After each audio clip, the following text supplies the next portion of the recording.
لڑکی اور پری۔ ایک بار کی بات ہے، ایک خوبصورت گاؤں میں ایک لڑکی رہتی تھی جس کا نام زینب تھا۔ زینب ایک محنتی اور محبت بھری لڑکی تھی۔ وہ اپنے والدین کی مدد کرتی اور گاؤں کے بچوں کو پڑھاتی۔ اس کی سادگی اور محبت نے سب کا دل جیت لیا تھا۔ ایک دن جب زینب جنگل میں خشک پتوں کا ایک گٹھا جمع کر رہی تھی، اچانک اس نے ایک چمکدار روشنی دیکھی۔ روشنی کی طرف بڑھتے ہی اس نے دیکھا کہ ایک خوبصورت پری اس کے سامنے کھڑی ہے۔ پری کی چمکدار لباس اور شاداب چہرہ دیکھ کر زینب حیران رہ گئی۔ پری نے کہا، زینب، میں تمہیں ایک خاص تحفہ دینا چاہتی ہوں۔ تمہاری محنت اور محبت نے مجھے متاثر کیا ہے۔ زینب نے شکرگزاری کے ساتھ پوچھا، اب مجھے کیا تحفہ دینا چاہتی ہے؟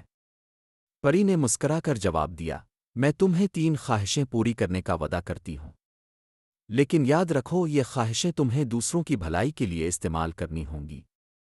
زینب نے خوشی سے کہا، میں اپنی پہلی خواہش میں چاہتی ہوں کہ گاؤں میں سب کو خوشی ملے۔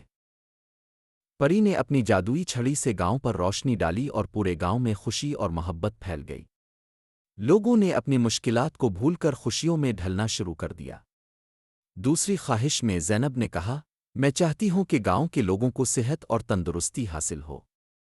پری نے گاؤں کے لوگوں کو صحت مند اور تندرست بنانے کے لیے جادو کیا اور سب لوگ خوش و خرم ہونے لگے۔ تیسری خواہش میں زینب نے کہا، میں چاہتی ہوں کہ ہم سب مل جل کر رہیں اور کبھی بھی کسی کو پریشانی نہ ہو۔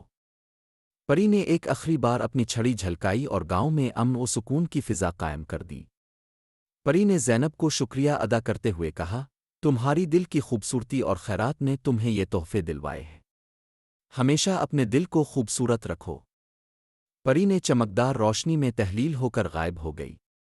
زینب نے اپنے دل میں پری کے الفاظ کو سمو لیا اور اپنی زندگی کو دوسروں کی بھلائی کے لیے وقف کر دیا۔